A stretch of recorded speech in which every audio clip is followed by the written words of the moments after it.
ओम शांति। आज है 12 नवंबर। पहला पॉइंट, प्यारे बाबा ने कहा कि तुम बच्चे इस समय त्रिकालदर्शी बन गए और स्वयं बाप ने तुम बच्चों को आकर के त्रिकालदर्शी बनाया। तीनों कालों का, तीनों लोकों का, आदि मध्य अंत का राज तुम बच्चों की बुद्धि में आ गया है। माना तुम्हें ज्ञान का तीसरा नेत्र मिल गया है और तुम नास्तिक से आस्तिक बन गए हो।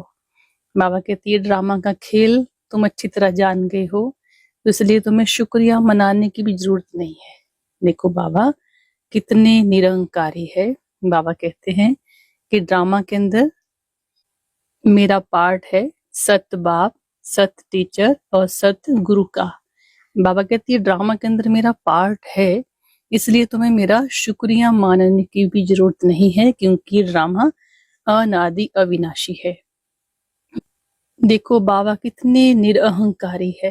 बाबा का कितना बड़ा रोल है वर्ल्ड ड्रामा के अंदर, पूरी सृष्टि को पावन बनाना। चाहे उसमें मनुष्यात्माएं हैं, चाहे प्रकृति है, चाहे जीव जंतु है, चाहे कायनात है, सबको पावन बनाना कितना बड़ा कार्य है ना। लेकिन बाबा फिर भी कहते हैं कि तुम्हें मेरा शुक्रिया मानने की जरूरत नहीं है, क्योंकि तुम बच्चे जान गए हो ये वर्ल्ड ड्रामा है, इसके अंदर ये पार्ट है और तुम त्रिकालदर्शी भी बन गए हो। ठीक है, तो सोचो कि जब बाबा इतने निरहंकारी हैं तो हमें कितना निरअहंकारी होना चाहिए। दूसरा पॉइंट है, बाबा कहते हम तुम बच्चों को रास्ता बताते हैं, तो तुम बच्चों को स्वयं ही स्वयं पर रहम और कृपा करनी है। बाबा कहते क्योंकि टीचर का काम क्या होता है, पढ़ाने का। आशीर्वाद नहीं देंगे कि हाँ पास हो जाओगे, ये बन जाओगे। वो तो जब बच्चा पढ़ेगा तभी प्राप्ति करेगा ना। इसलिए बाबा कहते हैं कि तुम्हें मेरे के आगे आशीर्वाद, कृपा, रहम आदि मांगने की जरूरत भी नहीं है ना। क्योंकि बाबा कहते मांगने से मरना भला। जैसे कोई के पास पैसा भी नहीं होता है तो पैसा मांगता है ना, दुनिया में जाकर भक्ति में। तो बाबा कहते तुम्हें यहाँ मांगना सख्त मना है। क्यों? क्योंकि बाबा कर्मों का ज्ञान देते हैं। बाबा कहते कल पहले जो बीज बोया है वही तुमने पाया है वर्षा, तो आप पे मिल जाएगा ना। तुम कोई से मांगो बिल्कुल नहीं। ठीक है, बाबा कहते जो करेगा सो पाएगा। बाबा कहते भक्ति में भी जो दान पुण्य करते हैं तो उनको भी रिटर्न मैं देता हूँ। राजा बनते हैं, साहूकार बनते हैं, है ना। तो यहाँ पर भी जो आत्मा अपना तन मन धन सफल करेगी उनको स्वतः ही उनका भाग्य मिलना ही है, ये अंडरस्टूड है। इसलिए बाबा कहते तुम्हें मांगने की दरकार है ही नहीं, क्योंकि ड्रामा अनुसार तुमको मिलना ही मिलना है। इसलिए बाबा कहते हैं कि हुंडी भरती रहेगी सर्विस के लिए। माना ईश्वरीय यज्ञ है, इसमें बाबा किसी न किसी आत्मा को निमित्त बनाए ईश्वरीय कार्य कराते ही रहेंगे।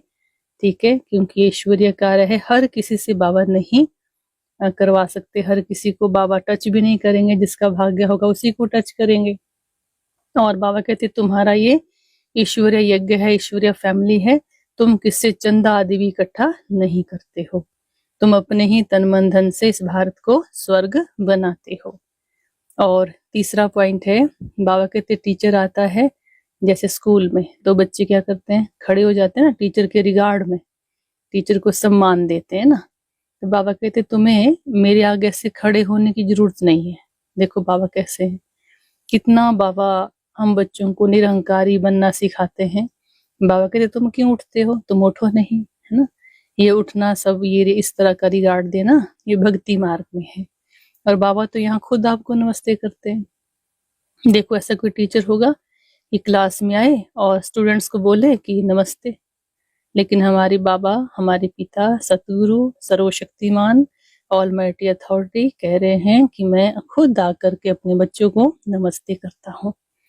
तो कितना हम बच्चों को निर्माणचित निरहंकारीपना बाबा सिखाते हैं। इसलिए बाबा कहते हैं कि जब स्वयं बाप पढ़ाते हैं तुम्हें मुरली कभी मिस नहीं करनी चाहिए। अगर मुरली मिस है तो समझो आप अब्सेंट है, तो प्रेजेंट नहीं समझना खुद को, अब्सेंट हुए ना। इसलिए मुरली कभी मिस नहीं करनी है। और चौथा पॉइंट है, बाबा कहते स्वयं को आत्मा समझना है, बाप को याद करना है, सारी की सारी मेहनत इसमें है। सारी की सारी मेहनत। क्योंकि जब ऐसे बाबा को याद करते हैं ना आत्मा समझकर, तो हम अशरीरी हो जाते हैं, और अशरीरी जब हो जाते हैं तो ही हम अपने विकर्मों को विनाश कर सकते हैं। बाबा ने एग्जाम्पल दिया कि जैसे सोते हैं ना, नींद करते हैं 6-8 घंटे, तो उस समय भी आत्मा अशरीरी होती है, लेकिन उस समय में विकर्म विनाश नहीं होते ना। तो वैसी अवस्था चाहिए, जैसे नींद में हम सोए होते हैं बेड पर, हमें मालूम ही नहीं होता कि हम कहाँ सोए हैं, है ना। ये ऐसी ऐसी नींद आ जाती है, पता नहीं कहाँ है, तो जब टाइम होता तभी आंख खुलती है ना। तो ऐसे ही हमारा विदेहीपना, योग युक्त अवस्था ऐसी हो कि देह से इतना न्यारा, इतना डिटैच हो जाए, हमें मालूम ही ना हो कि हम कहाँ बैठे हैं। ऐसे फील हो जैसे परम धाम में बाबा के पास बैठे, इस दुनिया से, देह से एकदम 100% न्यारे हो गए हैं। तभी उसी अवस्था में हम आत्मा अपने आनंद स्वरूप का, प्रेम स्वरूप का, सुख स्वरूप का अनुभव कर सकेंगे। ठीक है। और 5वां पॉइंट है, बाबा कहते अब तुम बच्चे समझते हो ना कि हम तो विश्व के मालिक बन रहे हैं। बाबा कहते ये मत समझो कि हम तो बॉम्बे में रहने वाले हैं, बॉम्बे भी स्वर्ग के आगे क्या है। कईयों को लगता है ना कि यहाँ इतने साधन हैं, इतने मतलब भव का है, साइंस का तो बहुत अच्छा है, और स्वर्ग इसके आगे क्या है। तो बाबा कहते ये तो पत्थर की दुनिया है, भिकारी दुनिया है, विनाशी साधन है, तुम तो अविनाशी सुख के मालिक बन रहे हो। तुम तो हीरे जवाहरातों के महलों में रहेंगे, वो तो कुछ भी नहीं है जो भी तुम देख रहे हो दुनिया।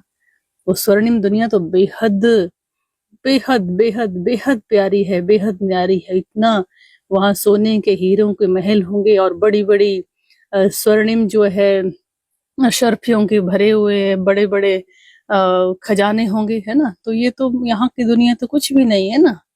इसलिए बाबा कहते देखो, सोमनाथ का मंदिर भी आप लोगों ने बनाया भक्ति में, तो कितने हीरे जवाहरातों से वो जड़ दिया। कितना साहूकार थे, सोचो द्वापर युग तक भी। तो सतयुग में कितने होंगे सोचो, सतयुग में तो बहुत माला माल थे। तो बाबा कहते ये बातें भी तुम्हारे सिवाय कोई समझ ही नहीं सकता है, इसलिए तुम बच्चे विश्व के मालिक हो, पद्मा पद्म भाग्यशाली हो। तो बच्चों को अपने भाग्य का शुक्रिया जरूर मनाना चाहिए। और 6ठा पॉइंट है, बाबा कहते तुम रूहानी शक्ति को धारण करने वाले बच्चे हो। जब तुम बच्चे रूहानी शक्ति को हर कर्म में यूज करते हो ना, माना रूहानियत में जब हर कर्म करते हैं, तो रूहानियत की शक्ति से क्या होता है, स्वयं को और सर्व को हम परिवर्तन कर सकते हैं। ये रूहानियत का कमाल है। इसलिए बाबा कहते हैं कि ये जो रूहानी शक्ति है ना, तो जब रूहानी शक्ति में हम रहते हैं तो जिस्मानी बंधनों से मुक्त हो जाते हैं, है ना। लेकिन बाबा कहते युक्ति युक्त चलना पड़े। अगर युक्ति युक्त के बजाय कर्म में लूज हो गए, है ना, कर्म करते लूज हो गए, देह भान में आ गए, साधारण कर्म कर दिया, तो रूहानियत की शक्ति भी लूज हो जाएगी। इसलिए अपने स्वमान में रहकर रूहानी शक्ति को यूज करो, और मनसा वाचा कर्मणा तीनों में साथ साथ रूहानियत होनी चाहिए। तभी कहेंगे योग युक्त आत्मा, युक्ति युक्त आत्मा और जीवन मुक्त आत्मा। और 7वां पॉइंट है, बाबा ने कहा सत्यता की विशेषता को धारण करो, इससे तुम्हें खुशी मिलेगी और बहुत शक्तिशाली स्थिति बनती जाएगी। ठीक है। सत्यता की शक्ति क्या है, मैं अपने सत्य स्वरूप में टिक जाऊं, बाबा सत्य है, सत्यम शिवम स्वरूप में टिक जाऊं, बाबा कैसे हैं उस स्मृति में टिक जाऊं, है ना। और ड्रामा के गहरे अभ्यास में टिक जाऊं, तो क्या होगा, हमें खुशी की और शक्ति की अनुभूति होगी। 8वां पॉइंट है, बाबा कहते जो भी परिस्थितियां आ रही है ना और आने वाली है तो कुछ भी नहीं है, इसलिए परिस्थितियों से पार होने के लिए विदेही अवस्था चाहिए। इसलिए सभी बातों को छोड़कर, ये नहीं होगा, ये नहीं होगा, क्या होगा, कैसे होगा, ये जो मन में बहुत सारे क्वेश्चन आते हैं ना, उन क्वेश्चन को छोड़ दो और विदेही स्थिति में टिक जाओ। विदेही बच्चों को कोई भी परिस्थिति का, कोई भी हलचल का उनके ऊपर प्रभाव नहीं पड़ता है। ठीक है। ओम शांति।